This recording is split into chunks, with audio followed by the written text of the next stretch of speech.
Assassin's Creed Revelations is the fourth game in the AC franchise and the conclusion to the Ezio trilogy. Does it live up to the games that came before it and offer a satisfying conclusion to Ezio's story? Yes it does. Interestingly though, Revelations seems to be the turning point where public opinion about the Assassin's Creed franchise started to shift, as this was the fourth game in 5 years and people were starting to get tired of the formula, as no matter how good something is, if you keep getting it over and over without any breaks in between, you're probably gonna get tired of it. But personally, I actually think Revelations is a pretty solid game and is more easy to appreciate in the context of the series as a whole, seeing as Ezio is the only assassin who's gotten more than one game dedicated to him. Once again, I've played the Ezio Collection version of Revelations, so no multiplayer here, and unlike Brotherhood, I don't think that I actually played any of Revelations multiplayer back in the day. I did check it out thanks to Xbox backwards compatibility, but only played the tutorial, as just like Brotherhood, no one was actually playing it. This video will contain spoilers for Revelations,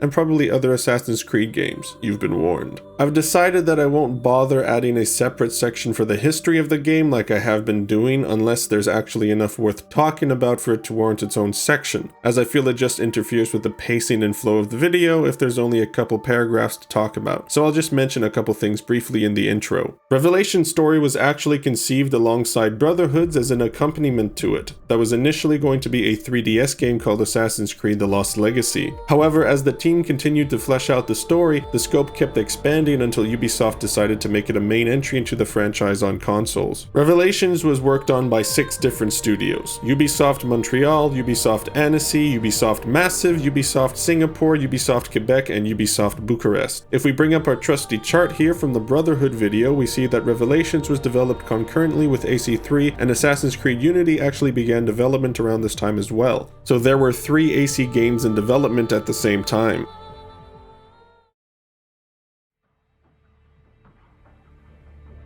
Revelations continues the tradition of being less of a leap forward and more of a refinement in every aspect of the game, from presentation to story. There's lots of colors everywhere, on clothes that the NPCs wear, on rugs and stalls on the streets, and Ezio's outfit in this game is probably my favorite assassin outfit in the entire series. It just looks so fucking badass. Constantinople is also designed well, allowing lots of fun and interesting avenues and routes to get from one end of the city to the other. And there's so many little details in the roofs of buildings, on the grounds in the city, and everything in between that exploring the city is a real joy. The Animus aesthetic, which has traditionally been a very bright, clinical kind of white, is now a dark black and blue, which ties into the actual story side of things, as Desmond is now in a coma and his mind is basically broken. And the change in color palette reflects this. There's still some pop-in and load-in, but the Ezio collection has really minimized the amount of it, similar to how it's increased the draw distance from the original game. Constantinople isn't the only location in the game, however. There's a smaller mini area you get to go at a certain point in the story called Cappadocia. It's underneath and inside of a mountain, giving it one of the most unique looks of any city in any Assassin's Creed game. There isn't much to do there beyond the story missions, but it's a very memorable location nonetheless. The score is once again composed by Jesper Kyd, whose name I've said 3 different ways in this series and have finally, hopefully, pronounced it correctly here. Kyd was also joined this time by Lorne Balfe, who went on to compose the music for Assassin's Creed 3. The score does a great job of combining the beauty of AC2's score with the more grandiose and moody tone of Brotherhood's, leading to a score that's better than the latter but still not as good as the former to me. There's also a Middle Eastern influence here that brings to mind some of the flavor of the first AC game.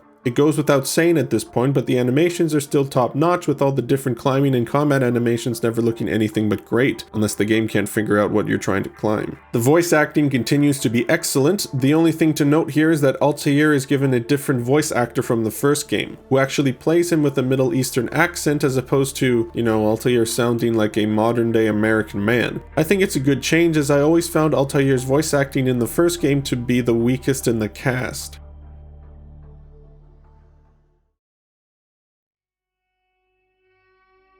After the end of Brotherhood, where Desmond was possessed by Juno to kill Lucy, he fell into a coma and was placed in the Animus in an effort to keep him alive and allow his mind to heal. Inside the Animus, Desmond encounters Subject 16, who was able to import his personality into the Animus before he died. 16, whose real name is Clay, sort of acts as the guide for Desmond, helping him put his mind back together. On Ezio's side of things, after he discovers a letter from his father detailing a hidden library left behind by Altair, Ezio journeys to Masyaf to try and uncover its secrets. Upon arrival, he encounters the Templars, who are also seeking out the library and have actually found its location. However, there are 6 missing keys that need to be found in order to open the library. Thus, Ezio sets out to recover the 6 keys and ends up getting involved with the local branch of the Brotherhood led by an assassin named Yusuf. Throughout the story, Ezio becomes intertwined with the political side of Constantinople after saving the life of the Sultan's grandson, and even ends up finding love with a woman named Sophia. There are Desmond memories that you can play through as well, giving more insight into Desmond's backstory, which has only ever been mentioned in passing up until now. I'll talk about these missions a little more in the gameplay portion of this video.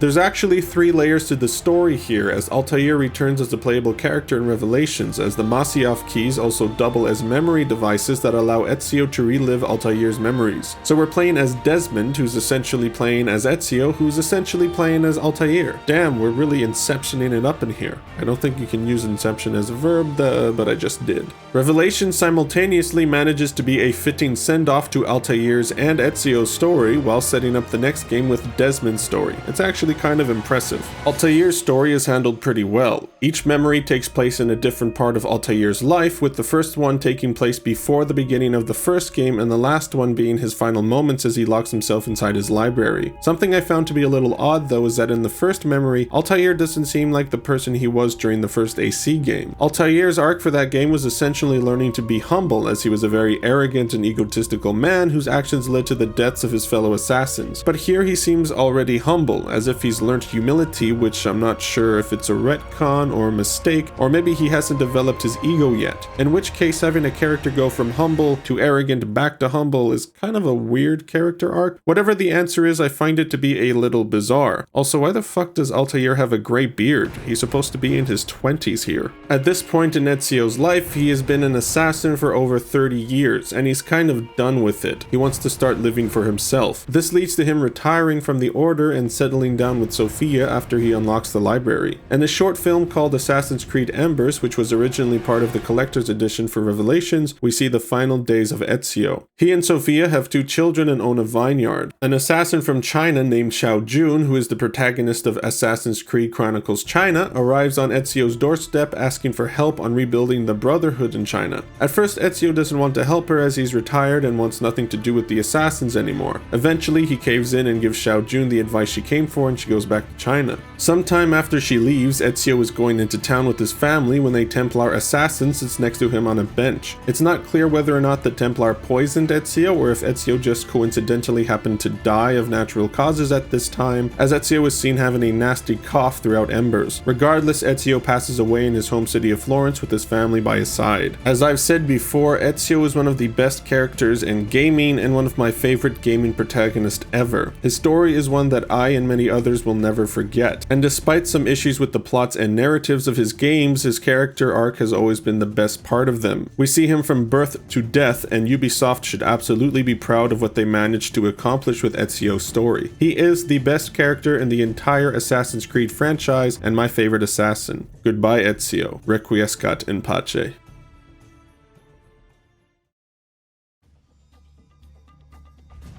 The core gameplay of the franchise is intact here, with minor improvements and changes made to most things, with a few surprises that don't all land that well. In terms of the free running and combat, Ezio now has a hook blade which he can use to pickpocket enemies during combat, roll over people while in motion, and slide down zip lines to move quickly from rooftop to rooftop and assassinate enemies from. The hook blade also allows Ezio to use his high jump while climbing, and automatically completes the jump for the player. It's a little weird that a mechanic that was introduced in AC2 that actually made the climbing a tiny bit more mechanically complex is being simplified in Revelations, even though it probably didn't need to be. The hook blade also allows Ezio to grab onto ledges just out of reach when jumping from roof to roof. Something that I think I failed to mention in any of my AC videos until now is how good the controls are in this series. They are fantastic. Controlling Ezio feels so tight and smooth and intuitive. I mean, when you compare how great the controls are in the AC franchise to say a Rockstar game like GTA or Red Dead, it's not even close. Assassin's Creed has some of the best controls of any open world game that I've played, and it was a massive oversight on my part to not mention it until now. There's a new obstacle NPC called the Stalker, who is a Templar assassin who will sneak up from behind and stab Ezio. You do have an opportunity to counter them, and thankfully they're not that prevalent in the game because they're honestly pretty fucking annoying. There's a new bomb making mechanic which allows you to construct various types of bombs with different kinds of effects, such as smoke bombs, explosive bombs, or cherry bombs. There are 3 different aspects to each bomb: the casing, the gunpowder, and the effect. Each one of these layers has a few different types of materials needed to craft the bomb. You can find these materials scattered across Constantinople in crafting stations, by looting chests, or by looting enemies. This is a cool mechanic, but personally I never really used it. At this point in the series, Ezio has so many tools at his disposal that this whole bomb making system feels a little tacked on and unnecessary, but it definitely doesn't take anything away from the game. The most significant improvement to the game is in the Brotherhood mechanics, which have been massively expanded on from the last game. Just like in Brotherhood, Ezio can rescue civilians being attacked and recruit them to the Assassin Order. Each assassin then needs to be sent on missions to gain experience and level up. Each city you can send your recruits to needs to be taken back from Templar control, and completing missions will lower the amount of Templar influence in that area. Once low enough, you can claim the city for the assassins. There's a similar type of control mechanic added to the assassin dens in-game.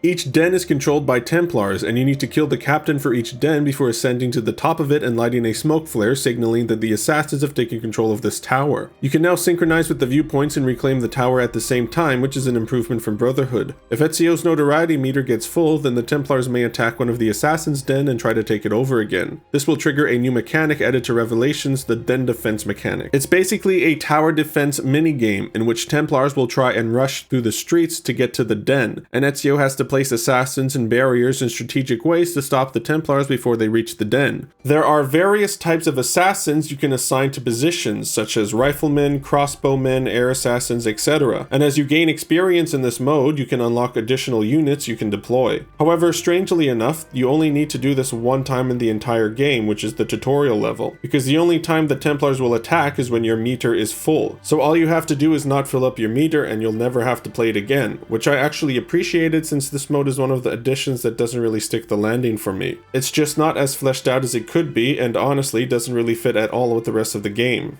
And if you assign a max level assassin to a den, the Templars will never attack that den again, no matter how long you have a maxed out notoriety meter. So one of the biggest additions to the game is entirely and easily avoidable. That's a pretty strange decision, I think. So as I just mentioned, you can assign assassin recruits to your assassin's dens once they reach level 10. And once you assign a recruit to a den, you unlock that den's first Master Assassin mission, and once the recruit reaches level 15, you unlock the second Master Assassin mission for that den. I really enjoyed these missions as they added depth to Ezio's role as the mentor. He helped each recruit deal with a problem in the city, and you get to see him actually be a teacher. The other addition to the game that doesn't really land well are the Desmond missions. These are first-person puzzle platform sections that are so separated from the rest of the game that it's truly bewildering to me why this actually made it into the game. Ubisoft probably thought that it was a nice change of pace from the regular gameplay, and these are entirely optional, but I still really don't like them at all. The closest thing to these sections that I've played is Portal. However, comparing Portal to this feels kind of like an insult to Portal. The puzzles here are not complicated or challenging or even really that clever. They're just frustrating because the mechanics are not great. The jumping and movement feel awful, and there's way too many instances of bullshit for my liking. It's even more baffling to me that Ubisoft decided to make the only single-player DLC for the game be another of the puzzle platforming missions, this time from Clay's perspective. This DLC is also the confirmation and explanation that Lucy was a Templar. I've already said how fucking stupid this decision was in the last video, so I'm not going to repeat myself here. Suffice to say, it's pretty fucking stupid. The renovation mechanic is back largely unchanged from how it worked in Brotherhood, except now the fast travel stations are unlocked automatically once you liberate an area from Templar control. The Masyaf keys or Revelations take on the tombs and layers from AC2 and Brotherhood, and they're still great. There's a few sort of set-piece moments in the game that stand out as being something a little bit different. There's a couple times in the campaign where Ezio will be hanging onto a rope that's connected to a carriage, and in one instance he needs to climb up the rope while being dragged on the ground and avoiding rocks in the road. The second instance sees Ezio basically paragliding from a carriage and assassinating Templars from the air as they give chase. Another cool sequence sees Ezio using a stationary flamethrower to burn Templar ships as he tries to escape from the burning shipyard. They're not like Call of Duty level of insane set piece moments, but they do a good job of varying up the gameplay every once in a while in a more successful way than the Desmond or Den defense missions. There's a few little annoyances here that have been around for quite a while, such as the map not saving which icons you want to see.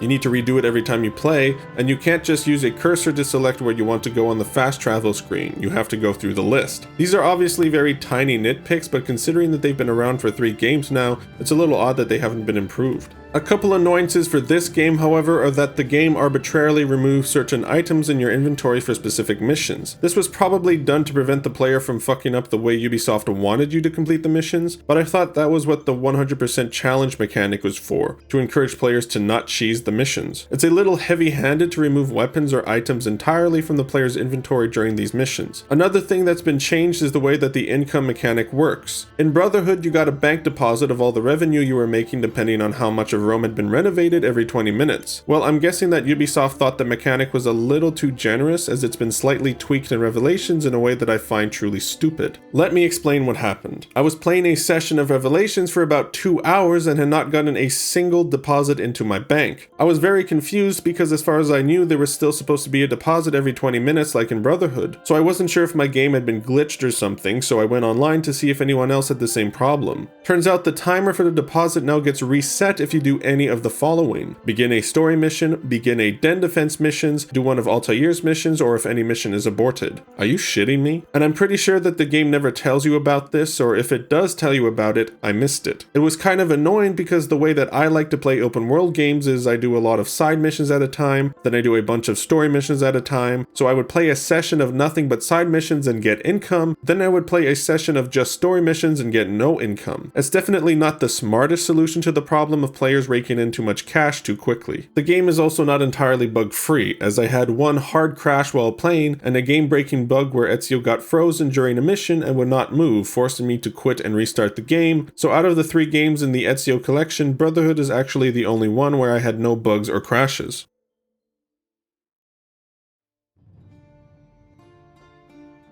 There were 10 different editions of this game, holy shit. Standard Edition, Special Edition, Signature Edition, Collector's Edition, Templar Collector Edition, Animus Edition, Ultimate Edition, Ultimate Bundle Edition, Ottoman Edition, and fucking Gold Edition. Who is this for? Who the fuck wants this many editions of a game? At most, there should be 2 editions at launch, Standard and Collectors. And that goes for every game out there. If you're new to the series or just don't care about that kind of shit, you get the Standard Edition. Or if you're a fan of the series or developer and have some money to spend, you get the Collectors. There you fucking go, that's how you should do it, Ubisoft. You're welcome. Unlike Brotherhood, where the 2 multiplayer DLCs were free, Revelations' 2 multiplayer DLCs were paid, and the 1 single-player DLC, The Lost Archive, was also a paid DLC. There were some Uplay shit you could unlock and some limited edition crap, but it's not that interesting. The thing we finally need to talk about here is the Ezio collection itself. Taken as a whole, it's not a bad way for players to play these 3 games. The graphics have improved from the original versions of the game, the textures are better, the load times are better, the lighting is better, performance is better, minus the crashes and bugs I've talked about, and it comes with the 3 Ezio games with all the extra content plus AC Lineage and Embers for a pretty reasonable $40 Canadian new, which is where I live. However, the elephant in the room is that the games are still at 30 frames per second, which is ultimately the most disappointing thing about the collection. As I said in my AC2 video, on consoles that can run Gears of War 5 and God of War 4 at 60 frames per second, there's no fucking reason for these 3 games to not run at 60 frames per second. But the biggest question of this remaster collection is, who is it for? I don't think that this collection is for people who have already played these games. Honestly, if you're someone like me who has played all 3 games before on console, I would probably recommend getting these games on PC instead if you want to replay them, as you can get all 3 games on PC with all the content and more or less the same graphical fidelity, running better than 30 frames per second for about $30 more, $20 if you don't care about the Lost Archive DLC, and I'm sure you can snag them for real cheap on Steam sales. And if you've played these 3 games on PC, PC, there is no reason to get this collection. The only people I could recommend this collection to is people who have never played any of these games, as long as you don't have a gaming PC and only have an Xbox One or PS4.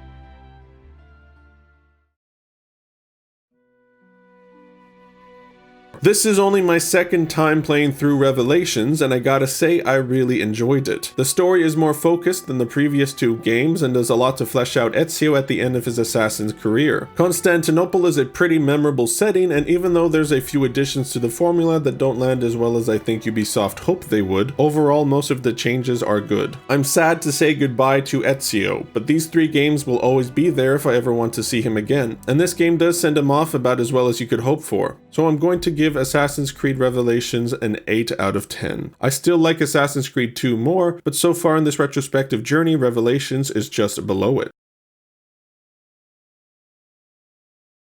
So I'm done the Ezio trilogy, and am excited to play Assassin's Creed 3 again, which is also another AC game that I've only played once before. I'm interested to see how I will feel about it all these years later, as it seems to be a pretty contentious one among the AC community as far as I can tell. If you enjoyed this video, then please consider leaving a like, subscribing, commenting your own thoughts on the game, and maybe even watch the previous videos in the series. Thanks for watching.